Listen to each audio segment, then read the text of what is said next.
ما يكين بكردي نجاكا أو سورة كين بكردي سورة فاتحة وزال خواتيد لقال عليه سباس بخواي تعالى خوي تعالى الله عبدكم سباسي كردم يكسرتوا ما بيت خياله كخوات بيله قال الله تعالى حمدني عبدي الحمد لله رب العالمين الرحمن الرحيم كتولى الرحمن الرحيم كتنزال حمد سنة إخواتك دون جار وصفي إخواتك سنة إخواتك الله الرحمن الرحيم أي جل أثنى علي عبدي الله عبدكم مدحي منك بيخوش أخواتك الله وجهيش تيجي بيخوش يا مدحي بك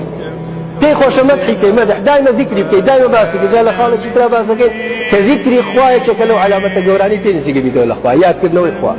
حتى دو باسك يقولي ما شاء الله أخوة يا متيمانية أخوة برا ما مبا أخوة ما فارزة أخوة هل زمان هل أخوة غير والله هذا الأخوة زوزوري بيخوشة تقولي الرحمن الرحيم أو وصفة الرجال أو عبدك موصي منك مالك يوم الدين باشا الروج اللي برسينوا يعني بيدي قيامتها هي الله مجدني عبدي قال تعالى الله مجدني عبدي يعني عبدكم وتمانا وبقابو تو يا إخوة هم ما نمرين روج قيامة يد أو قول ما نقول ما نبرسيتوا أو عبدكم أواس يعني مدحدك عايش مجدني عبدي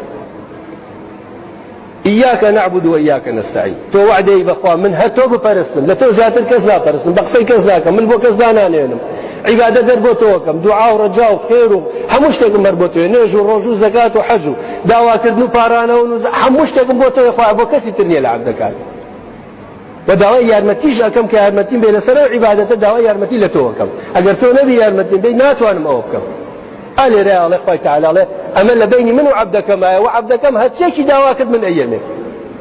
تخوات شن كزلن يشكاها قايلوا معنا أنا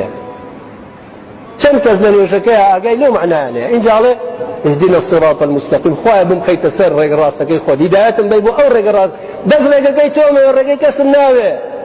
رجل بشر كان الناس كانوا يبشرن وكم لدايق ونيت شانتين أبو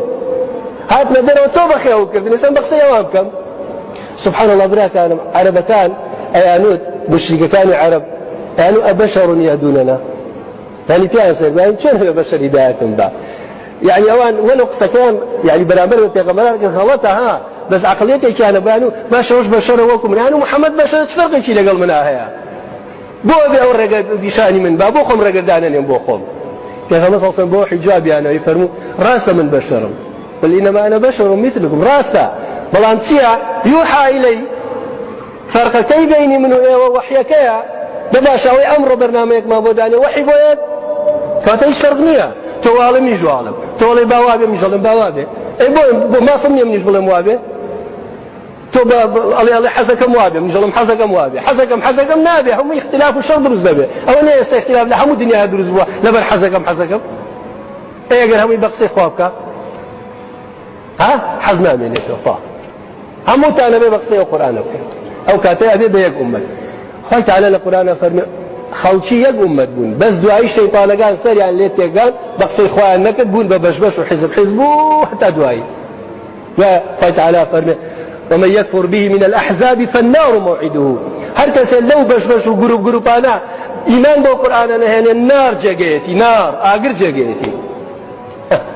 كاتت الله يهدينا الصراط المستقيم خويا الرين ما يقبل رجل راسك صراط الذين جاء تأكيد شيء كده صراط كم صراطها كم رجيا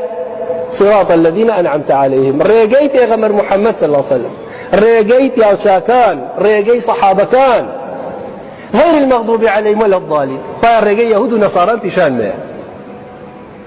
إن جاء خويا تعالى هذا لعبدي ولعبد ما سأل أما بو عبدكم وعبدكم هر شيء كبير أيامه تخوا قولكرين عبادة نبوة قصي لقل خواكل خواش قصي لقل طياكل أو ينش أو يا قولي نيش